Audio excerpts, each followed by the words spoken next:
অনেক হয়েছে আবির, আমি তোমার সংসার আর করব না। থাকো তুমি তোমার মতো। হ্যাঁ, কি বলো তুমি? মাঝে মাঝে কি তোমার মাথা হয়? মাথা খারাপ হবে কেন? একদম ঠিকঠাক আছে, সবই ভালো আছে। আমি একদম নর্মাল হয়ে কথাটা বলছি। আমি তোমার সংসার আর করব না। খুব স্বাভাবিকভাবেই কথাটা বলল নওশিন। একবার নয় দুইবার নয়, প্রায় অনেক দিন ধরে সে এই এক কথা বলছে। বলতে গেলে রোজই আমি নওশিনের মুখ থেকে কথাটা শুনে থাকি। এইমাত্র অফিস থেকে বাসায় আসলাম, আর আসতে না আসতেই এই কথা শুনতে হচ্ছে। এমনিতেই শরীর ক্লান্ত, ইচ্ছে করছে এখন ওর কানের নিচে ঠাস ঠাস করে কয়েকটা চর বসিয়ে দেই। তবে থাক, কিছু বলবো না। ওর মতো যা ইচ্ছে বলুক। ফ্রেশ হয়ে বিশ্রাম নিয়ে ভাত খেয়ে নেই। একটু শক্তি অর্জন করতে হবে, তা না হলে এই মেয়েকে ঘায়েল করা আমার পক্ষে সম্ভব না। না হলে সে বারবার কথার জালে আমাকে ফাঁসিয়ে রাগাবে। কিন্তু কেন যে এসব বলে সবসময়? তাকে তো কখনো আমি মারিনি, তাহলে এমন কথার মানে কি? যদিও নওশিনকে এখন কিছু বললেই আমার কপালে ভাত জুটবে না। সংসারে করতে বলে কথা, নিজেকে মহারানী ভাবে, আর আমি যেন প্রজা। আর কোনো কথা না বলে আমি চুপ করে থাকলাম। মনে মনে বলছি, ভাতটা খেয়ে নিই। তুমি সংসার করবে না, তোমার ঘাড় সংসার করবে। সংসার কাকে বলে, কত প্রকার ও কি কি সব শিখাবো। ফাজিল মেয়ে কোথাকার, সবসময় বাড়তি কথা বলে। নওশিনের দিকে তাকিয়ে খুব শান্ত ভঙ্গিতে বললাম, আমি অনেক ক্লান্ত, এইমাত্র অফিস থেকে আসলাম। আর কী সব বলছো এইগুলা? তোমার কি সবসময় মাথায় এসব ঘোরে নাকি?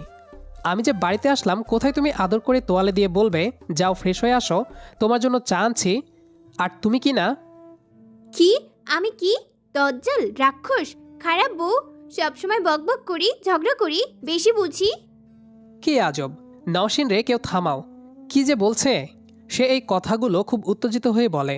পরিস্থিতি মানানসই করার জন্য একটা হাসি দিলাম। তাছাড়া যদি বিরক্তবোধ হয়ে কিছু বলতাম তাহলে এতক্ষণে আমার অবস্থা আরও খারাপ হতো। আমি হাসি দিয়ে বললাম, আরে তুমি এইগুলা কি বলো?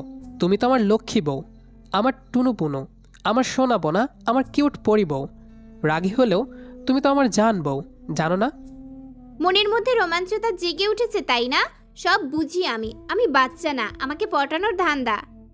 আরে না গো জান, তুমি আমার সোনা বউ। রোমান্টিকতা খুব বেড়েছে দেখছি।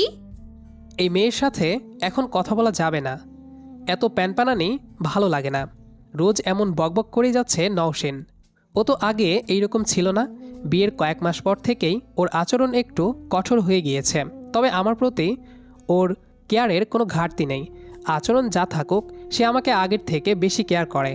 কিন্তু আচরণ কেন এমন হলো? আমার চুপ থাকা দেখে নওশিন আবারও তেড়েপুড়ে বলল, শোনো, আমি যেটা বলি সেটা করি। আমি বলেছি তোমার সংসার করব না, এটাই ফাইনাল। আর কোনো বাড়তি কথা আমি চাই না। তুমি থাকবা একা তোমার সংসারে। সংসার না করলে নেই। আবিরকে এই ভয় দেখিয়ে লাভ নেই। আবির কারো ধার ধারে না। ডিভোর্স পেপার কোন দিন দিতে হবে সেটা বলো। কথাটা বলার ইচ্ছে ছিল কিন্তু বলিনি। আসলে প্রকাশ করার ইচ্ছেই করিনি কিছু। নওশিনের কথাতে আমি কিছুই বললাম না, চুপ করেই থাকলাম। কেননা সংসারে টুকটাক ঝামেলা হয়, আর দুজনের মধ্যে একজনকে চুপ থাকতে হয়। এতে ঝামেলা নিমিষেই মিটে যায়। ও কি আমার সাথে ফাইজলামি করছে নাকি কথাগুলো সত্যি বলছে ঠিক বুঝতে পারলাম না। মনটা একটু খারাপ হয়ে গেল। আমার প্রতি সে বিরক্ত, তাই এমন কথা বলছে। কিন্তু নওশিন তো বিয়ের আগে খুব ভালো ছিল। আমরা দুজনে প্রেম করেছি বিয়ের আগে। আমাদের মধ্যে ভালোবাসাটাও তো অনেক বেশি ছিল। আমরা তো অনেক ভালোও ছিলাম। তাহলে এখন সে কেন এভাবে কথা বলে আমার সাথে? বিয়ের আগে খুব সকালে অফিসে যাওয়ার আগে ও ফোন করে ঘুম ভাঙিয়ে দিত। কেন দিত আমি ঠিক বুঝতাম না, তবে কাজটা সবসময় করত। এই যে আবির সাহেব, এখনো কি ঘুমোচ্ছেন? না, স্বপ্নে হাবুডুবু খাচ্ছি। মানে স্বপ্নে কার সাথে হাবুডুবু খাচ্ছেন? পাশের ফ্ল্যাটের সেই সুন্দরী ললনির সাথে। ললনি দেখতে সেই কিউট। কি বললেন আপনি? আরেকবার বলেন। আপনার সাহস তো কম না। আপনাকে মেরে হাত পা ভেঙে রেখে দেব, ফাজিল বেডা। আমাকে চিনেন? বিয়ের আগে ও আমাকে আপনি করেই বলতো। এসব স্মৃতি ভাবতে হলেও একটা মুড লাগে, কিন্তু আমার কিছু ভালো লাগছে না। দিন দিন নওশিন যা শুরু করেছে তাতে আমার ভালো লাগার পরিমাণ হারিয়ে যাচ্ছে। নওশিনের কোনো কথার জবাব না দিয়ে ফ্রেশ হয়ে চুপচাপ বসে রইলাম। কেউ কারোর সাথে কথা বললাম না। এর একটা বিহিত করতে হবে। কিছু বলতে না বলতে মাথার উপরে উঠে গিয়েছে। আসলে মানুষ যাকে খুব ভালোবাসে সেভাবে আমাকে তো ও ভীষণ ভালোবাসে। আমি যদি তাকে একটু আঘাত করে তারপরও সে আমার পেছনে আসবে। কিছু কিছু মানুষ এরকম স্বার্থপর হয়, কিন্তু এগুলো একদমই ঠিক না। আমি ভালোবাসি, তার মানে যা ইচ্ছে সে বলতে পারে না। বসে বসে টিভি দেখতে লাগলাম। কিছুক্ষণ বাদে নওশিন একটু দূরত্ব বজায় রেখে আমার পাশে বসে। একটা সময় মানুষ যখন একা থাকে তখন তার পাশে এসে কেউ সঙ্গ দেয় না, তারপর সময় বুঝে আস্তে আস্তে পর হয়ে যায়। এটাই মানুষের নীতি। পরই তো। তা না হলে ও দূরত্ব বজায় রেখে বসলো কেন? আমি কি ওর পর? যখনই টেলিভিশনের সামনে বসে কোনো অনুষ্ঠান দেখতাম, কখনো আমার গা ঘেঁষে বসে, আবার কখনো কোলে মাথা রেখে টিভি দেখত। কিন্তু আজ বুঝে গিয়েছি নওশিন হয়তো সত্যি সত্যি আমার থেকে দূরত্ব চায়। কি আর বলবো, মন যখন সে চাইছে আমি আর কিভাবে এখানে জোর করতে পারি। ভালো লাগছে না টিভি দেখতে। আমি রুমে চলে আসলাম। বিছানায় শুয়ে ভাবতে লাগলাম, নওশিন কি কোনো বিষয়ে আমার সাথে অভিমান করেছে? আর করলেও কোন বিষয়টা নিয়ে করেছে আমার ধারণা নেই। সত্যি কি ও আমার সংসার করবে না, নাকি এটা অভিমান?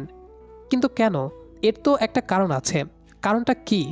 সরাসরি তো নওশিন কিছুই বলছে না, তাহলে সমস্যাটা কি আমি বুঝবো কিভাবে? এসব ভেবে আরও মেজাজ খারাপ হয়। আমি নওশিনের কথা ভাবছি। রাত অনেক হয়েছে, প্রায় 11টা। নওশিন রুমে হয়তো এসে এখন বলবে, এই যে মহারাজ, রাগ অভিমান যতই হোক আগে পেট শান্তি করে নাও, তারপর আবার ঝগড়া করব, আবার অভিমান করব, কেমন? আসো আসো, খাবে তুমি? এটা ভেবে বেশ কিছু সময় অপেক্ষা করলাম, কিন্তু ও আমায় ডাকছে না। ফাজিল মেয়ে কি বুঝে না? ফাজিল মেয়ের স্বামীর পেটে খিদে লাগছে। কিছুক্ষণ বাদে নওশিন রুমে আসে। মনটা একটু ভালো হলো। আমি জানি ও এখন আমায় আদর করে সরি বলে ভাত খেতে নিয়ে যাবে।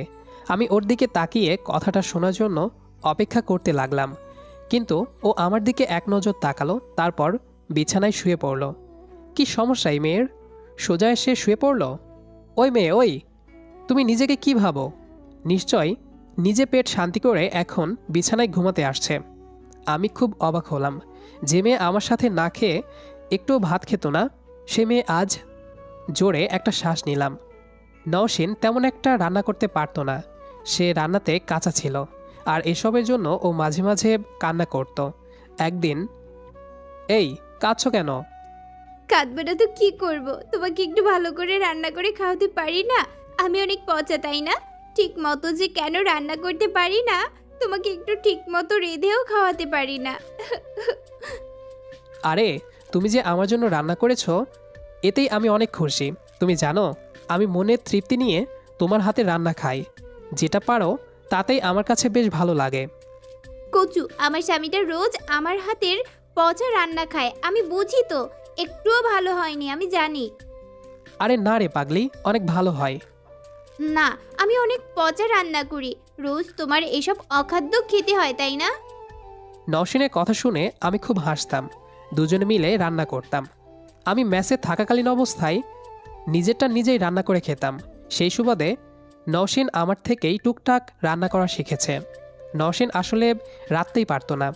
সেদিন ডিম ভাজি আর ডাল দিয়ে খেয়েছিলাম একই প্লেটে। আস্তে আস্তে ও নিজেরটা নিজেই শিখে নিয়েছে, টেলিভিশনে রেসিপি দেখে আর বই পড়ে পড়ে। যখনই নতুন কিছু রান্না করা শিখত, ওইটা আমাকে না খাইয়ে থামতো না। কিন্তু আজ একবারও নওশিন আমাকে খেতে অবধি ডাকলো না। কি আর করার, না খেয়েই শুয়ে পড়লাম। কিছুক্ষণ পর অনেক ক্ষুধা লাগছে।